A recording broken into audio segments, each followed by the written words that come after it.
No início eras a palavra, com Deus Altíssimo.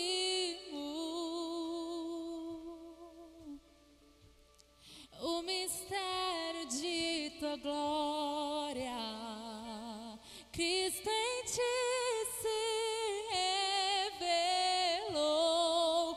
Oh, quão lindo esse nome é! Oh, quão lindo esse nome!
Oi, irmãos, tudo bom?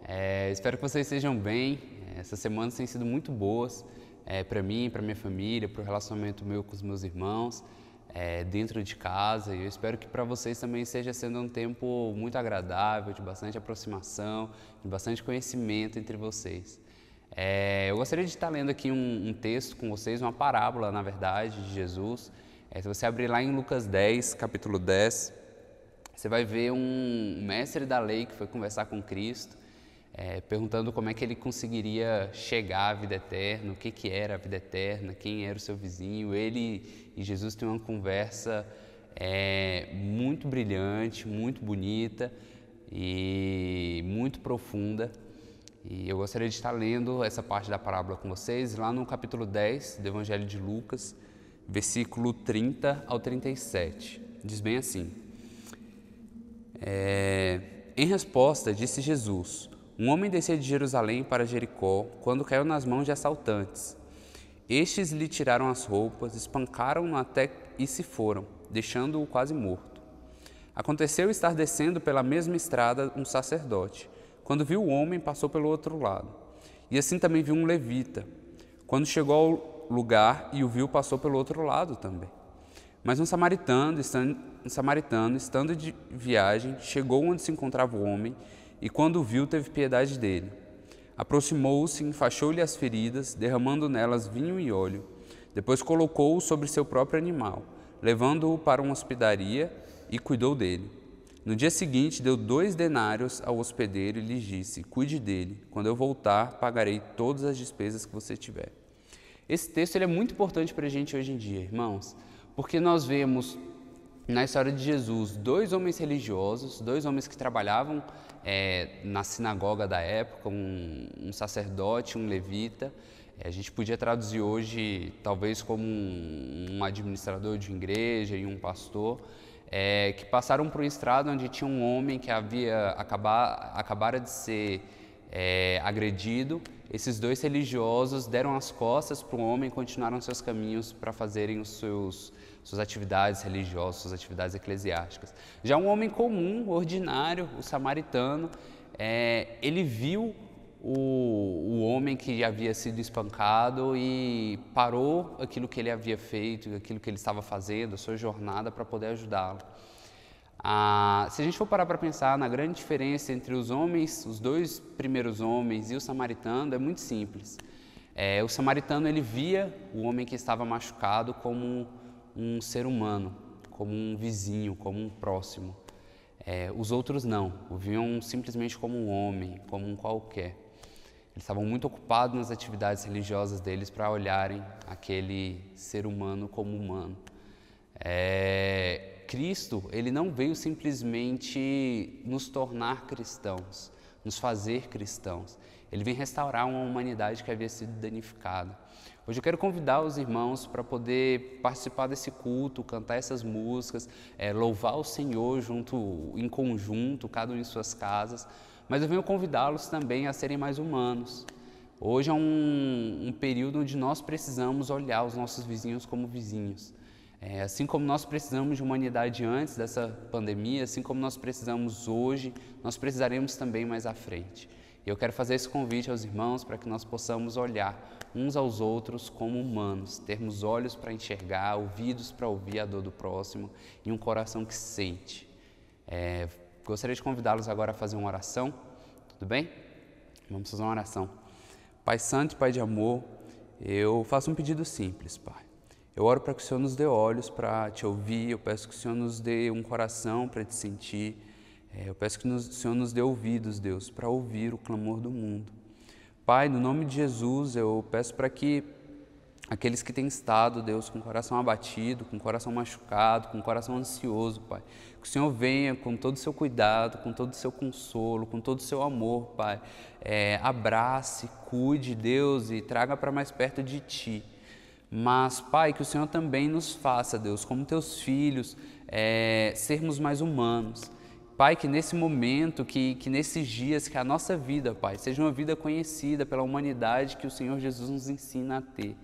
Que Que nós possamos olhar a Bíblia, Pai, não simplesmente aprender aquilo ali e guardar para a gente, mas para que nós, Pai, no nome de Jesus, nós possamos agir, que nós possamos aprender e realmente praticar aquilo que nós temos lido e ouvido todas as semanas, Deus, nas suas escrituras, por meio do pastor, por meio dos irmãos, que esse conhecimento que nós temos tido, que o Senhor tem nos dado, Pai, que essa revelação que o Senhor tem nos dado, nos torne responsáveis pela forma com que o mundo é e pela forma com que ele vai se tornar. Cuide de cada família aqui da igreja, abençoe esse louvor, obrigado pela oportunidade que o Senhor nos dá de mais uma semana, tá cantando para Ti, tá ouvindo a Tua palavra e tá em comunhão com os irmãos.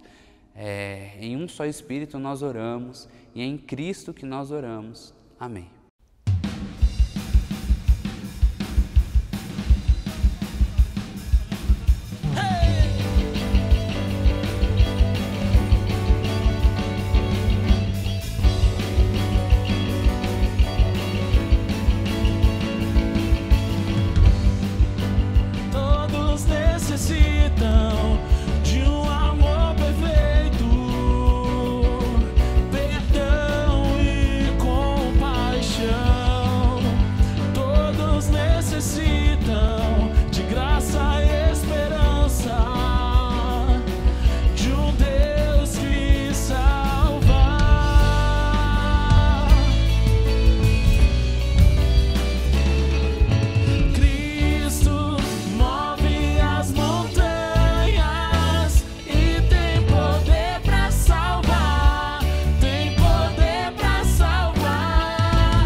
Autor da salvação, Jesus a morte venceu, sobre a morte Cristo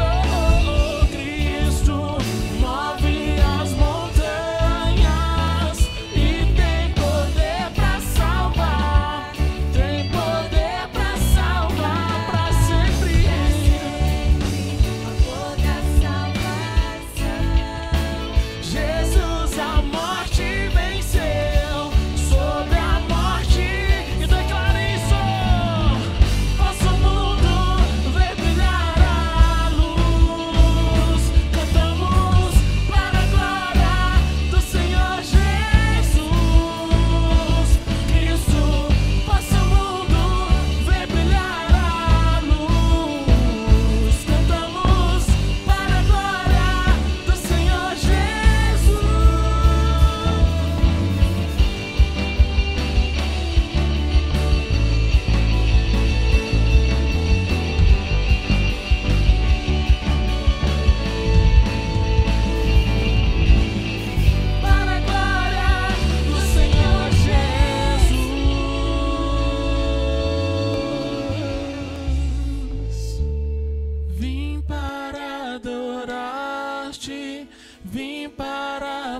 prostrar-me, vim para dizer que és meu Deus, és totalmente amável, totalmente digno, tão maravilhoso para mim.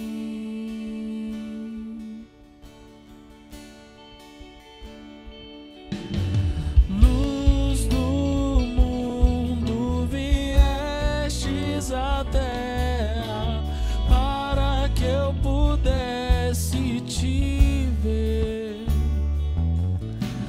Tua beleza me leva a adorar-te, quero contigo viver. Vim para adorar-te, vim para prostrar-me, vim para dizer que és meu Deus, és totalmente amável, totalmente digno, tão maravilhoso para mim.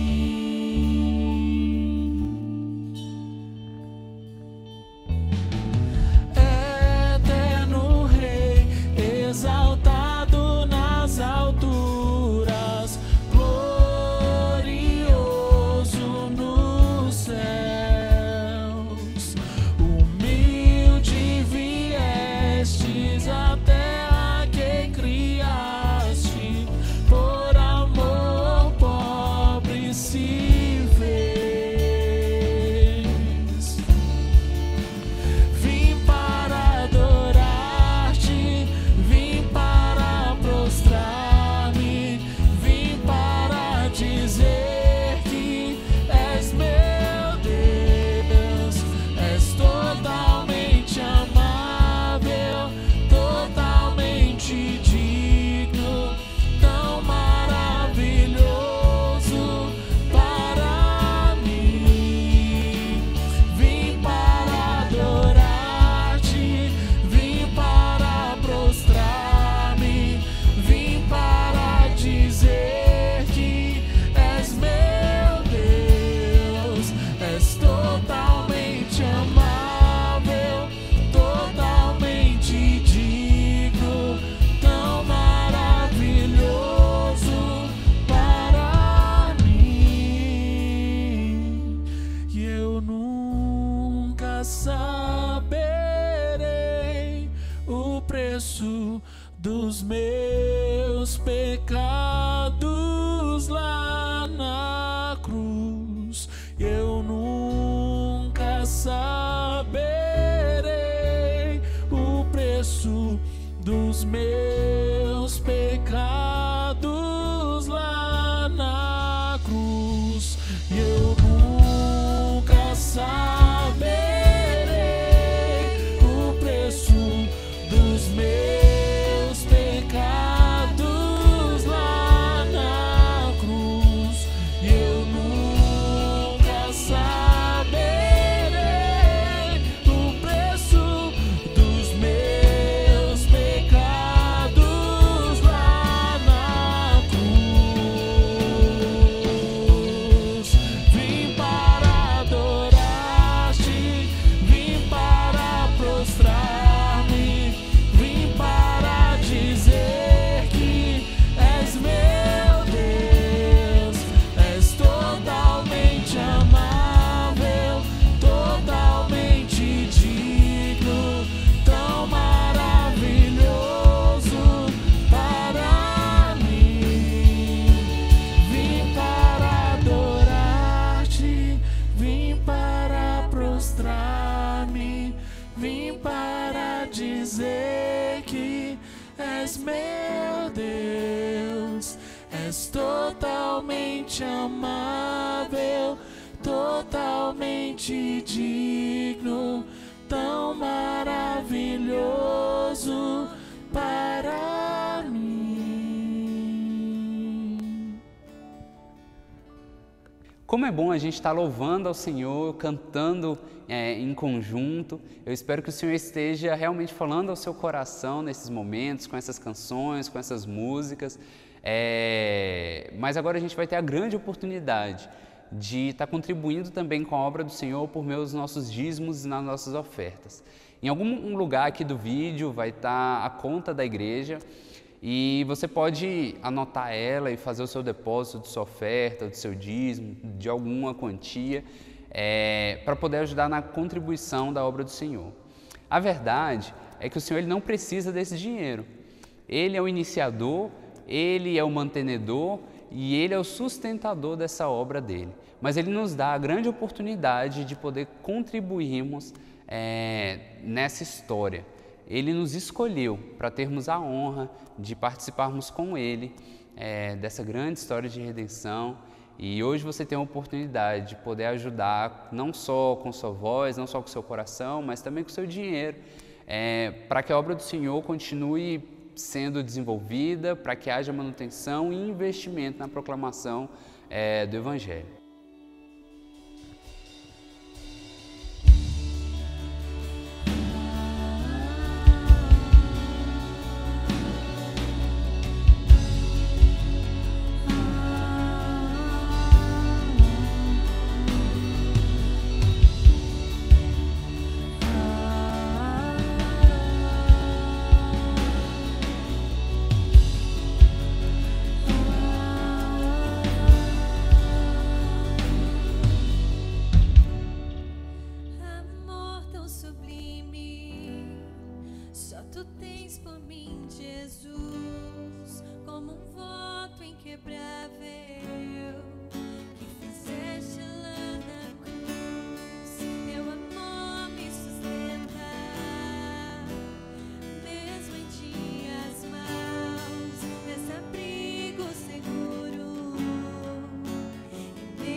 sempre te louvarão, sempre te louvarão. Meus lábios sempre te louvarão, sempre te louvarão.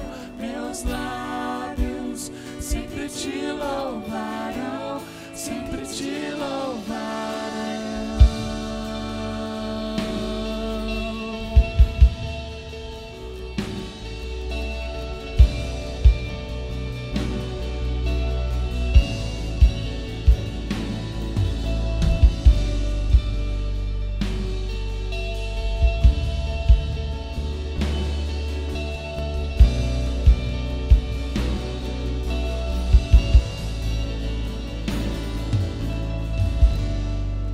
Olá, meus irmãos, graça e paz do Senhor Jesus. Eu quero dar boas-vindas mais uma vez para você, para a sua família, para nós meditarmos aqui na palavra do Senhor nosso Deus. Que bom que Deus nos concede mais uma semana de vida e a oportunidade de estarmos juntos celebrando ao Senhor e compartilhando da sua bendita palavra. Eu quero te convidar a abrir a tua Bíblia, acessar o conteúdo bíblico aí no teu celular, no meio que você dispõe, aí no livro do profeta Jonas, e nós leremos juntos o capítulo 1.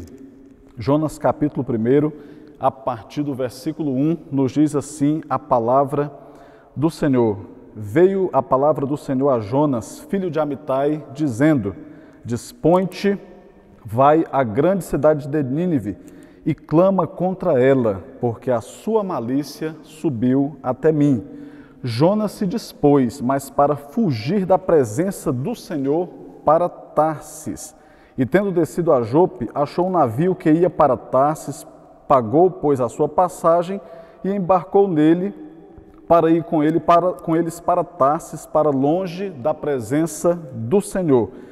Mas o Senhor lançou sobre o mar um forte vento e fez-se o mar uma grande tempestade, e o navio estava a ponto de se despedaçar. Então os marinheiros, cheios de medo, clamavam cada um ao seu Deus e lançavam ao mar a carga que estava no navio, para aliviarem do peso dela. Jonas, porém, havia descido ao porão e se deitado, e dormia profundamente. Chegou-se a ele o mestre do navio e lhe disse: Que se passa contigo? Agarrado no sono, levanta-te e invoca o teu Deus, talvez assim esse Deus se lembre de nós, para que não pereçamos. E diziam uns aos outros: Vinde, lancemos sortes para que saibamos por causa de quem nos sobreveio este mal. E lançaram sortes, e a sorte caiu sobre Jonas. Então lhe disseram: Declara-nos agora por causa de quem nos sobreveio este mal, que ocupação é a tua? De onde vens? Qual a tua terra? De que povo és tu? Ele respondeu: Sou hebreu e temo ao Senhor, o Deus do céu, que fez o mar e a terra. Então os homens ficaram possuídos de grande temor e lhe disseram: Que é isto que fizeste? Pois sabiam os homens que ele fugia da presença do Senhor, porque ele havia declarado. Disseram-lhe: Que te faremos para que o mar se nos acalme? Porque o mar ia se tornando cada vez mais tempestuoso. Respondeu-lhes: Tomai-me e lançai-me ao mar, e o mar se aquietará, porque eu sei que por minha causa vos sobreveio esta grande tempestade. Entretanto, os homens remavam, esforçando-se por alcançar a terra, mas não podiam, porquanto o mar ia se tornando cada vez mais tempestuoso contra eles. Então clamaram ao Senhor e disseram: Ah, Senhor, rogamos-te que não pereçamos por causa da vida deste homem, e não faças cair sobre nós este sangue, quanto a nós que somos inocentes, porque tu, Senhor, fizeste como te aprouve. E levantaram a Jonas e o lançaram ao mar, e cessou o mar a sua fúria. Temeram, pois, estes homens em extremo ao Senhor, e ofereceram sacrifícios ao Senhor, e fizeram votos. Deparou o Senhor um grande peixe para que tragasse Jonas, e ele esteve 3 dias e 3 noites no ventre do peixe. Eu gostaria de orar com você nesse momento, pela pregação da palavra. Bendito Deus, soberano Pai, Senhor, nós cremos que a Tua palavra é como um martelo que despedaça rocha, é como um martelo que esmiuça penha. E cremos, ó Deus, que a Tua palavra é viva, Tua palavra é eficaz, é mais cortante que uma espada de 2 lâminas, penetra até a divisão da alma e do espírito, e é apta para discernir os pensamentos e as intenções do coração. O que eu te peço nesse momento, ó Deus, é que Tu alcances o nosso coração como uma flecha certeira por meio da Tua palavra, e que tudo aquilo que o Senhor tem reservado para as nossas vidas, por meio, ó Deus, da proclamação da Tua bendita palavra, das Sagradas Escrituras, seja, ó Deus, atendido por meio do propósito eterno e divinal do Senhor. E nós oramos e com gratidão queremos, ó Deus, render graças ao Senhor. Em nome de Jesus. Amém. Quando eu preparava essa mensagem, eu pude me lembrar de uma história de um pai que colocou o seu filho, que ainda era bebê, diante de um espelho, e a criança começou a ficar toda eufórica, se movimentava de um lado para o outro, e ela ficou muito exaltada quando viu a própria imagem projetada ali diante de si, no espelho, e ficava ainda mais empolgada e eufórica quando ela percebia que a criança do espelho seguia a sua movimentação. Se ela colocasse o braço para o lado direito, a criança do espelho seguia o mesmo movimento. Se colocasse para o lado esquerdo, a criança fazia a mesma coisa. Se mexesse o corpo, a cabeça, a criança do espelho seguia a sua movimentação. Até que ela começou a parar, porque ela percebeu de alguma forma que aquela criança do espelho era ela mesma, era simplesmente a sua imagem sendo refletida ali naquele objeto. É impossível nós lermos um texto como esse, nós ouvirmos a leitura de um texto como esse e não sentirmos o quanto que ele é eletrizante, a adrenalina que ele carrega e com a qual ele move o nosso pensamento, a nossa imaginação. E nós ficamos realmente muito eufóricos até.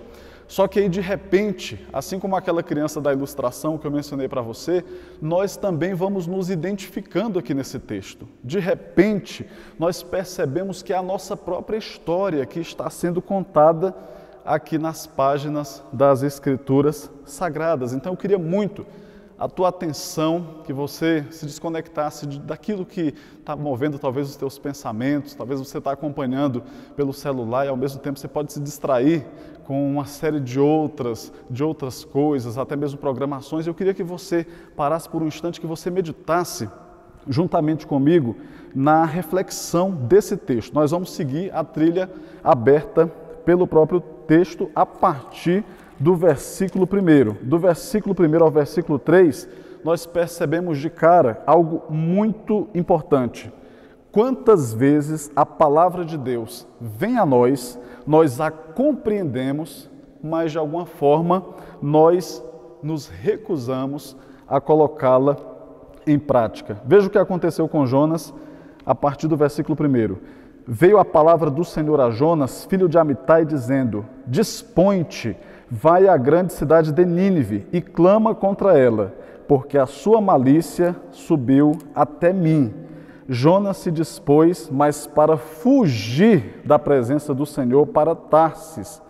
E tendo descido a Jope, achou um navio que ia para Tarsis. Pagou, pois, a sua passagem, embarcou nele para ir com ele para Tarsis, para longe da presença do Senhor. O texto é aberto dizendo algo que vai mexer conosco, porque não foi um recado dado por terceiro, não foi uma carta que chegou, mas foi a própria palavra, o próprio Deus de alguma forma direcionando objetivamente, diretamente ao coração do profeta Jonas, a sua profecia, a sua palavra, a sua ordem.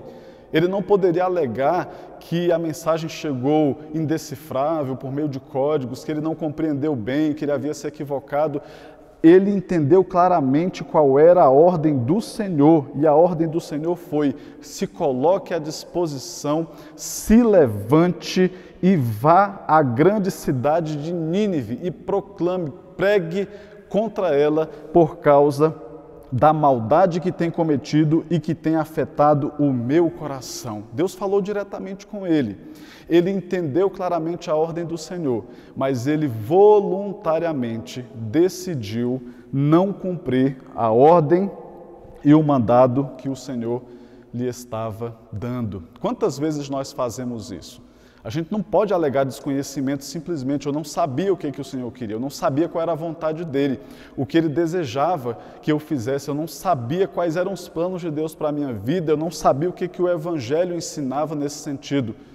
Talvez a maioria das pessoas que hoje estão exatamente com a relação conflituosa com Deus, se sentindo como Jonas, são pessoas que tinham e têm até hoje plena convicção da vontade, do desejo, dos desígnios de Deus para a sua vida, mas que estão tratando Deus com desdém, estão fazendo pouco caso das ordens do Senhor, estão simplesmente virando as costas e, como diz na expressão popular, é como se entrasse por um ouvido e saísse por outro. Elas não estão levando Deus a sério e o texto pode se tornar de eletrizante a assustador exatamente nesse momento, em que nós percebemos que é a nossa própria história que pode estar sendo descrita aqui.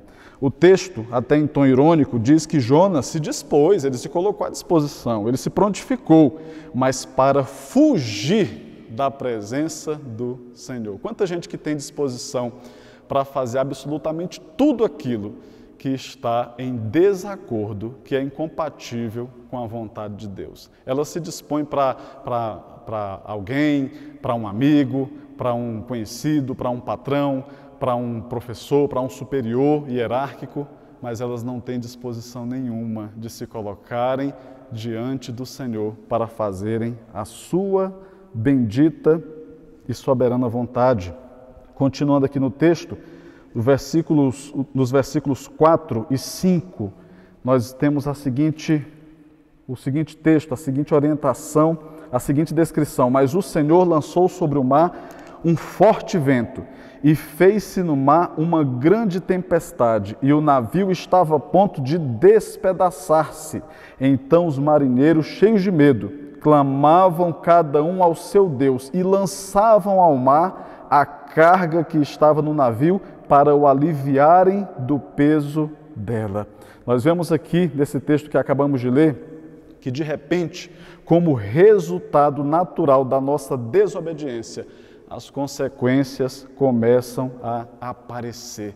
O mar ficou conturbado, tempestuoso, as ondas parecia que iam encobrir, que iam devorar a todas as pessoas. Eles estavam ali vendo a morte de perto, como se a morte estivesse chegando para os tragar, para os devorar. Então todos eles ficaram terrivelmente amedrontados, exatamente porque estava chegando algo que era muito maior do que as suas forças, das suas capacidades de detenção, de reação, e aquilo deixou todo mundo completamente apavorado.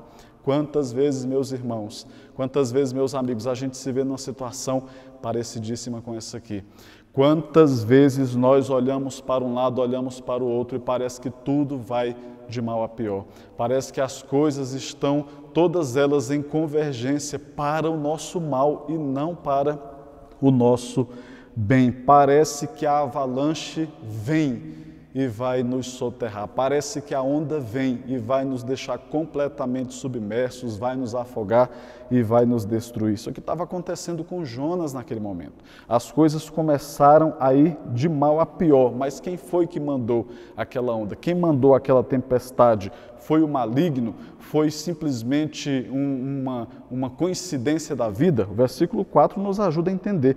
O Senhor, diz o texto, mas o Senhor lançou sobre o mar um forte vento e fez-se no mar uma grande tempestade. Muitas vezes o próprio Deus pesa a sua mão poderosa sobre as nossas vidas para nos fazer despertar do sono em que nós estamos, da apatia, da frieza, da insensibilidade, do desdém com o qual nós estamos tratando a Ele.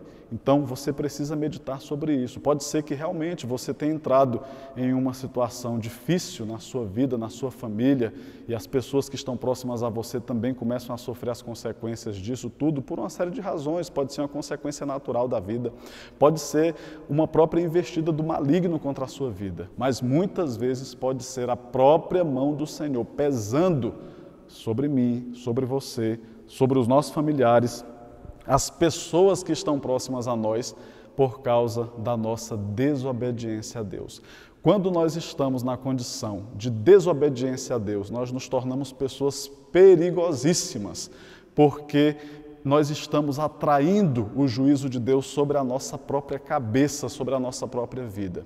E por tabela, naturalmente, todas as pessoas que estiverem próximas a nós, dentro da nossa casa, no ambiente onde a gente trabalha, todas elas, de alguma maneira, poderão ser atingidas. A gente começa a irradiar aquele sofrimento, aquela angústia e parte daquele juízo que Deus está mandando sobre a nossa própria vida. Deus estava acertando contas, como o texto está nos dizendo, aqui a gente já começa a perceber isso com Jonas, mas todos aqueles que estavam próximos a ele começaram a sentir o peso da mão do juízo de Deus. Continuando aqui o texto bíblico, os versículos 6 a 10, eles nos dão uma receita extraordinária que você precisa dedicar aqui a sua máxima atenção. Ele começa a nos explicar alguns passos a partir do versículo 6 para a cura, para a transformação, para a restauração de uma determinada situação, para a cura de um mal, para a resolução de um problema. Então, presta atenção, porque de repente é a receita que você vai aplicar na sua própria vida. O primeiro passo para a restauração, para a transformação e para a cura da vida do Jonas e do problema que ele estava enfrentando, de encarar de peito aberto de frente o juízo de Deus, o primeiro passo dado por ele foi exatamente o diagnóstico. Veja o que diz do versículo 6 em diante. Chegou-se a ele o mestre do navio e lhe disse: o que se passa contigo? Você está agarrado no sono. O homem ficou perplexo com a frieza de Jonas no meio daquela tempestade terrível, conseguir tranquilamente dormir. Disse então o mestre do navio: levanta-te, invoca o teu Deus, talvez assim esse Deus se lembre de nós, para que nós não pereçamos. E diziam uns aos outros: vinde e lancemos sortes, para que saibamos por causa de quem nos sobreveio este mal. E lançaram sortes, e a sorte caiu sobre Jonas. Então lhe disseram: declara-nos agora, por causa de quem nos sobreveio este mal, que ocupação é a tua, de onde vens, qual a sua terra, de que povo você é. Então as pessoas, elas começam a buscar respostas, elas começam a buscar explicações, levantar hipóteses que possam justificar de alguma maneira o terrível mal que lhes esteja abatendo, aquilo que está lhes causando aflição. Então, quantas pessoas que vão procurar a resposta, às vezes é na política, é na ciência, elas vão querer saber se tem a ver com algo espiritual, algo de natureza espiritual. Muitas recorrem a práticas terríveis e condenadas pela própria Bíblia. Enfim, são muitas formas de tentar entender o porquê de tanto sofrimento, tanta agonia, tantas tribulações. E foi exatamente o que aqueles tripulantes e aqueles passageiros do barco em que Jonas estava começaram a fazer. Então eles apelaram, como se diz na linguagem popular, para todos os santos, para todos os deuses, porque eles queriam, de alguma forma, encontrar uma explicação. O versículo 8 diz que eles falaram: declara-nos agora por causa de quem nos sobreveio este mal, qual é a tua ocupação, de onde que você vem, qual a sua terra, de que povo você é.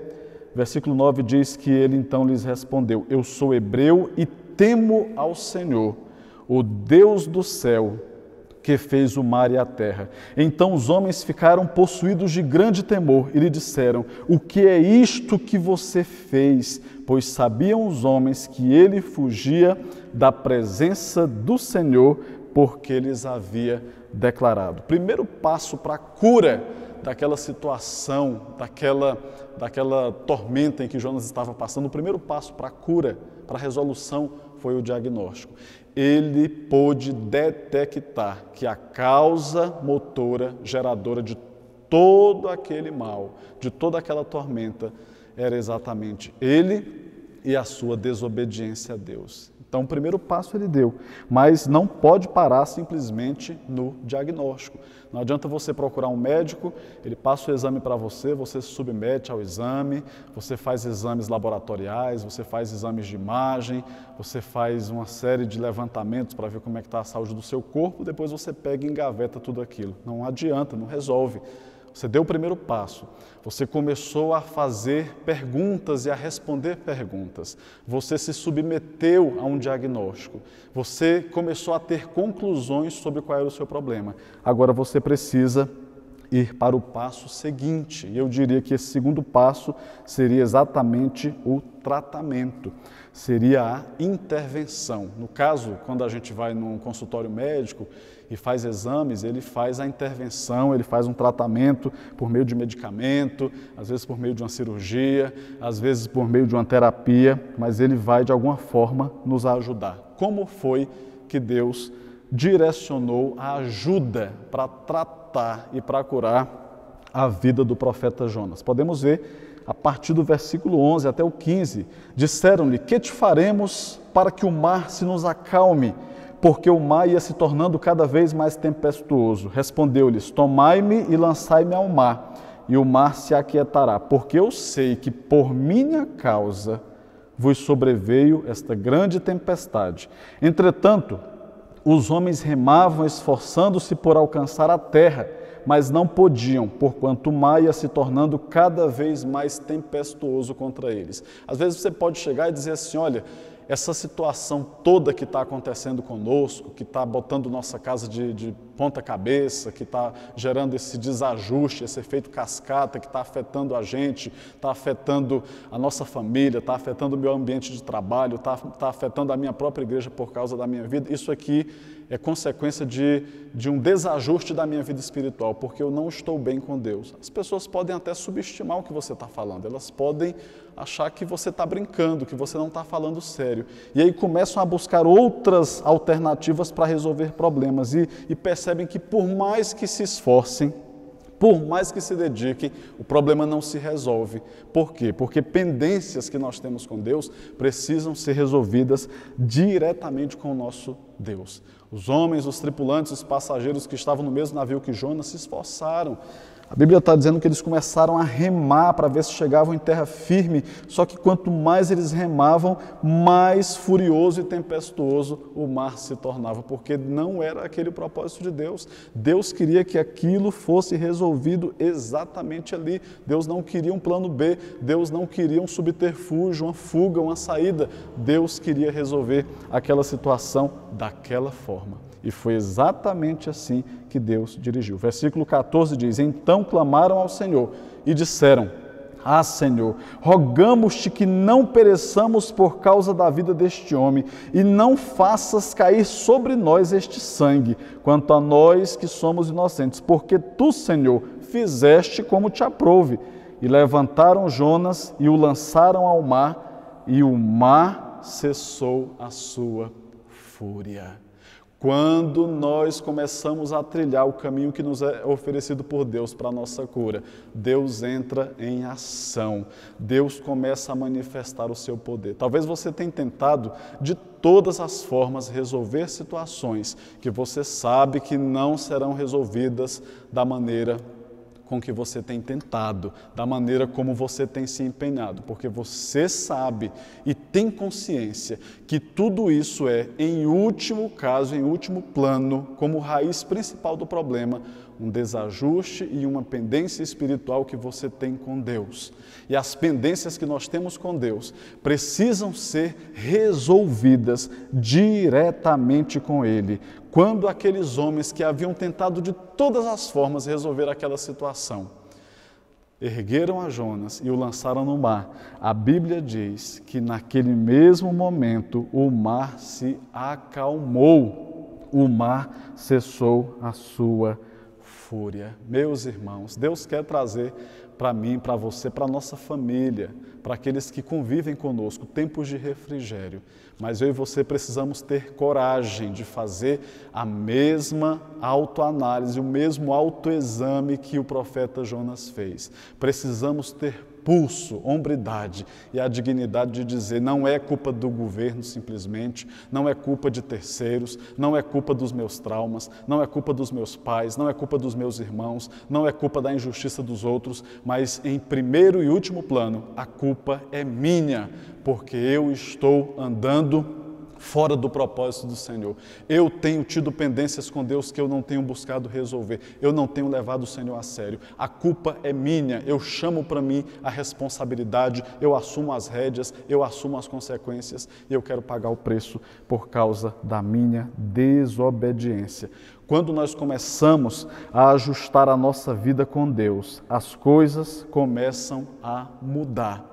E o nome do Senhor passa a ser exaltado. Veja a partir do versículo 16, o texto diz: temeram, pois, estes homens em extremo ao Senhor e ofereceram sacrifícios ao Senhor e fizeram votos. No começo da narrativa, você percebe que eles têm atitudes praticamente pagãs, que eles eram homens que provavelmente, não vou dizer que eram conduzidos pela incredulidade, mas por um credo, por uma fé, que não era a fé no Deus de Jonas, que é o mesmo Deus nosso.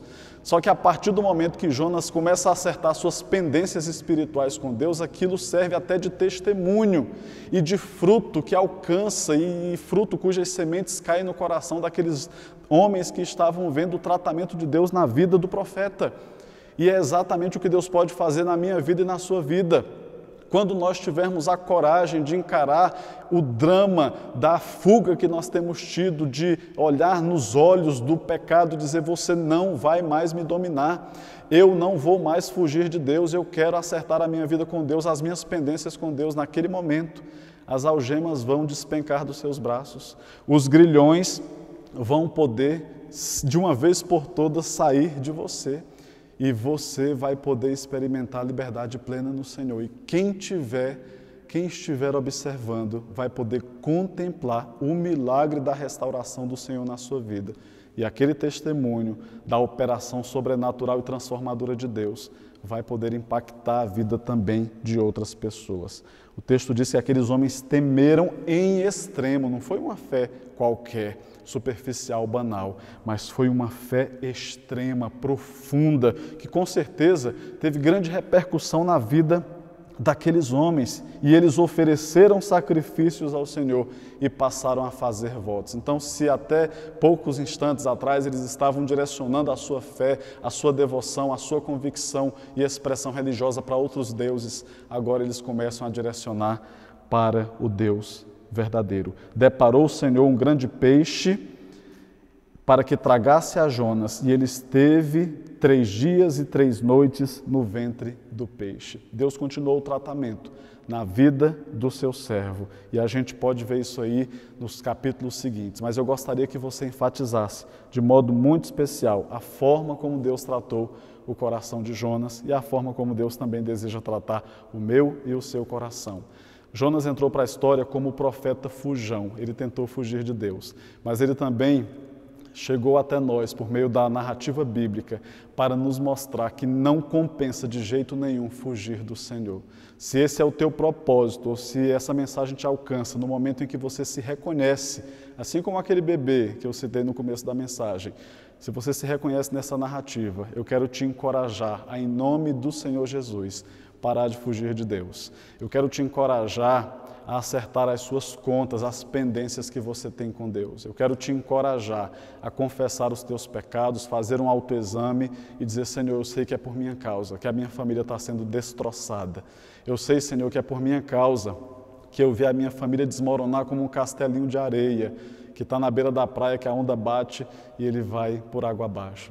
Eu sei que é por minha causa, Senhor, que eu estou vivendo como um verdadeiro colecionador de feridas, de machucados. Eu sei que é por minha causa. Eu posso ter retransmitido e posso ter direcionado para terceiros, mas eu tenho hoje a dignidade de reconhecer que é por minha causa, por causa da minha transgressão, da minha desobediência, por causa, Senhor, da minha insensibilidade. Mas eu quero me acertar com o Senhor. Você pode ter certeza, porque a Bíblia nos diz que é o coração quebrantado Deus não vai desprezar. Deus vai tratar você. Deus vai te acolher e Ele vai te restaurar. E todos aqueles que estiverem no campo da tua atuação, da tua vivência, que talvez até aqui só tinham sofrido, a partir desse momento, a partir de agora, serão abençoadas pelo teu testemunho. Que o Senhor nosso Deus te abençoe, que essa palavra alcance o teu coração como uma flecha certeira e cumpra todos os propósitos para os quais o Senhor a designou. É a oração que eu faço por você nesse momento, em nome do Senhor Jesus. Fecha os teus olhos agora, te concentra nessa oração. Eu quero falar com Deus e eu gostaria de orar pela tua vida. Senhor, meu Deus e Pai, Tu sabes, ó Deus, aonde esta mensagem conseguiu chegar.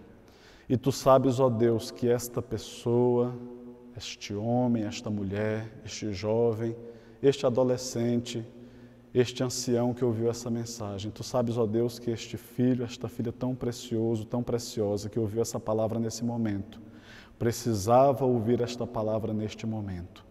Eu peço a Deus, ao Senhor, que Tu derrubes as escamas desses olhos, que o Senhor derreta o gelo desse coração e que o Senhor comece a fazer as mudanças que terão repercussões na eternidade, no coração e na vida deste filho, desta filha tão querida e tão amada.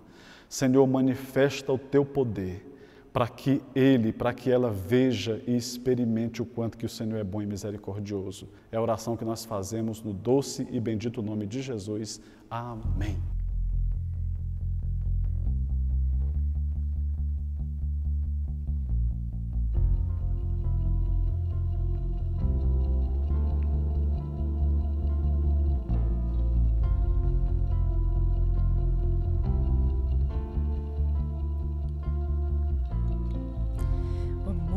Que suportou a cruz,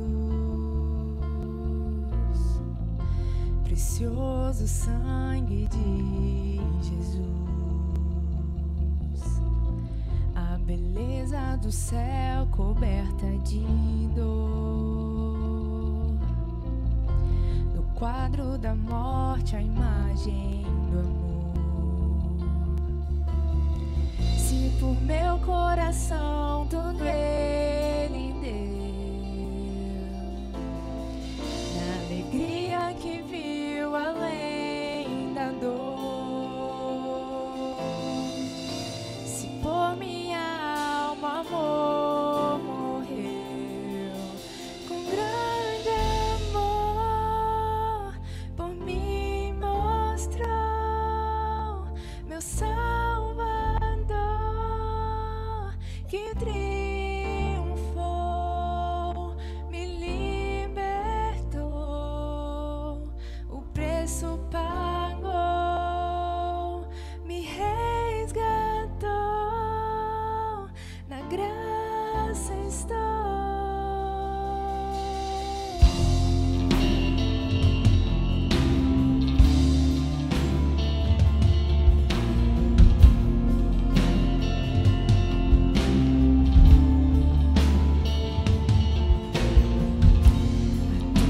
Vazia o céu deixou, com grande esperança encontro um amor, paixão que o véu do tempo rasgou, venceu a morte e a pedra rolou. Se a ressurreição me libertou, não há mais vergonha e nem temor. O amor pagou por meu coração, com grande amor, por mim mostrou meu Salvador, que triunfou, me libertou, o preço pagou, me resgatou, na graça estou.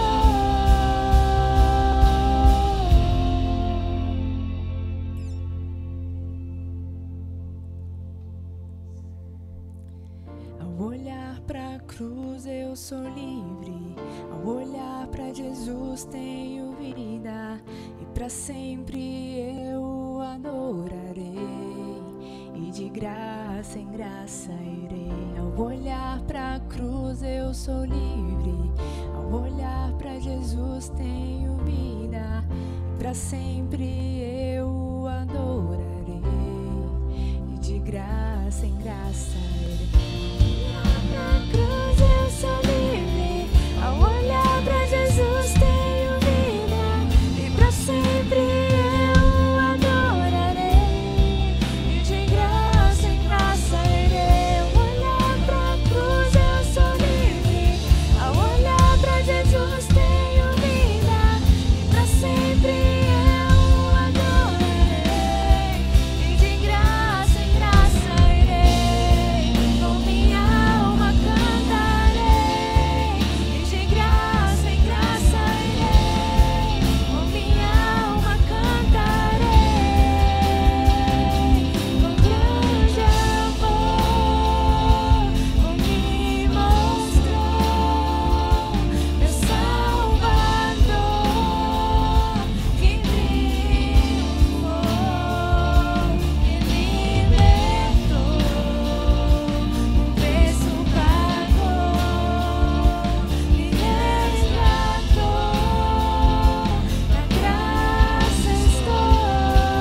Eu gostaria de abençoar você e a sua família nesse momento. Eu quero louvar a Deus porque você participou conosco aqui da nossa celebração, você louvou a Deus, você meditou na palavra e agora eu gostaria de ministrar a bênção apostólica sobre a tua vida e sobre a tua família. Papai do céu, obrigado por esse culto, por essa celebração, obrigado porque estivemos aqui juntos na tua presença. Pai, alcança cada família nesse momento e a proteja e abençoe em nome de Jesus. Que a graça do nosso Senhor e Salvador Jesus Cristo, o amor de Deus nosso Pai, a comunhão e as doces consolações do Santo Espírito de Deus sejam sobre toda esta casa, sobre a vida dessa família e sobre todo o povo de Deus espalhado em toda a face da terra, hoje e para sempre. Amém. Que o Senhor te abençoe em nome de Jesus. Uma boa semana para todos vocês.